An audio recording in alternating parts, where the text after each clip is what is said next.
Կառավարության որոշմամբ հակակոռուպցիոն դատարանի վճռով Հայաստանի Հանրապետությանը վերադարձված 7000 քառակուսի մետր ընդհանուր մակերեսով հողամասը ամրագրվեց շրջակա միջավայրի նախարարությանը անորոշ ժամկետով Հայ անտառ տրամադրելու նպատակով։ Նախագծով նախատեսվում է Հայաստանի Հանրապետության սեփականությունը հանդիսացող Երևան Նոր Քմարաշ Հովսեփյան փողոցի հեռուստաաշտարակին հարող 7000 քառակուսի մետր ընդհանուր մակերեսով շուրջ 417 միլիոն դրամ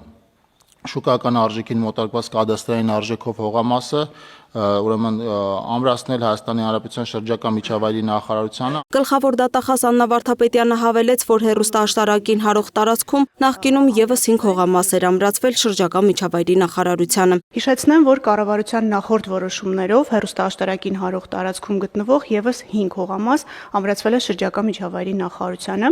եւ այսօրվա դրությամբ շրջակա միջավայրի նախարարությանն ամրացված Երևան քաղաքի Հովսեփյան փողոցի հեռուստաաշտարակին հարող տարածքում գտնվող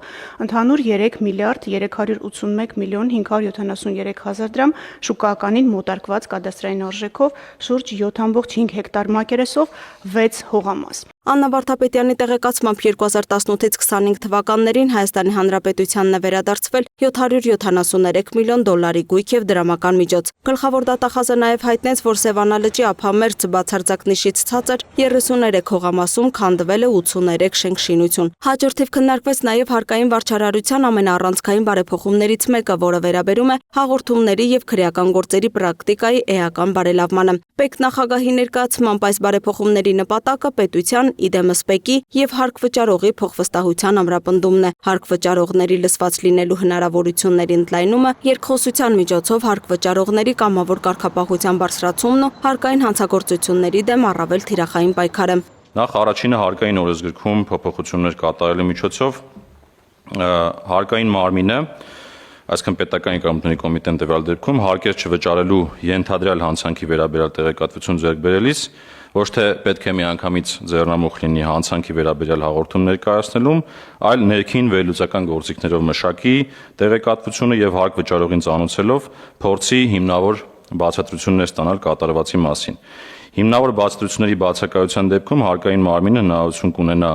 իր մեկ այլ գործիքով, որը կոչվում է թեմատիկ ուսումնասիրություն, արձանագրելու իրավախախտում եւ կազմելու համապատասխան վարչական ակտը։ ՊԵԿ նախագահի խոսքով նախնական հաշվարկներով հաղորդումների առնվազն կեսն անցնելու է վարչական գործընթացներով։ Հարկ վճարողն իրավունք է ունենալու այդ ամբողջ ընթացքում իր արգումենտը ներկայացնել, քննարկել, բանակցել, բողոքարկել, մինչև դա կվերածվի կամ չի վերածվի հաղորդման։ Մյուս փոփոխությունը շեմն է, որի մասով կա երկու հիմնավորում։ Երկու շեմ գոյություն ունի, խոշոր 10 միլիոն եւ առանձնապես խոշոր 20 միլիոն։ Խոշորի դեպքում առաջարկում ենք եռապատկում, այսինքն 10 միլիոնից 30 միլիոն է առաջարկում բարձրացնել, իսկ իրար հաջորդող երկու հարկային տարիների ընթացքում 45 միլիոն, իսկ առանձնապես խոշորի դեպքում ուրեմն 1 տարվա համար 50 միլիոն, իրար հաջորդող 3 հարկային տարիների ընթացքում 75 միլիոն։ Երրորդն արդեն քրեական դատավարության օրենսգրքում փոփոխությունների մասին է։ Մասնավորապես առաջարկվում է վարույթի ընթացքում հսկող դատախազի հաստատմամբ, քննիչի կամ դատարանի որոշմամբ արգելադրված գույքն արգելանքից հանելու հնարավորություն, եթե գույքի սեփականատերը կամ տիրապետողը ներկայացնում է այդ գույքին համարժեք բանկային երաշխիք։ Վարչապետ Նիկոլ Փաշինյանն էլ ասաց, որ նամակներ ազդակներ էին գալիս, թե կառավարությունը հարկային տերոր է սկսել բիզնեսի նկատմամբ, թեև իրենք ճիշտ հակառակն են անում, ընդգծելով այսօր չկա մի ընկերություն, որը կառավարության աջակցությամբ մեքենա կամ սարքավորում գնաց չլինի կամ օգտված չլինի արտոնյալ վարկերի պայմաններից, բայց մյուս կողմից կառավարության սկզբունքը շատ հստակ է։ Բիզնեսի մենք ակնկալում ենք հարկային պարտաճանաչություն եւ ակնկալում ենք, որ իրենք իրենց հարկերը վճարեն, բայց ոչ մի լումա ավել մենք չենք ակնկալում,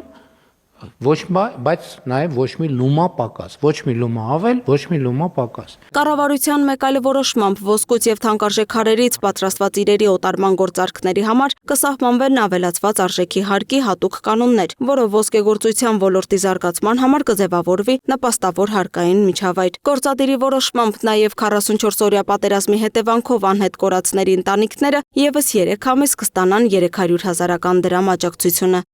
Լուսինե Գրիգորյան, Free News, Ազատ լուրեր։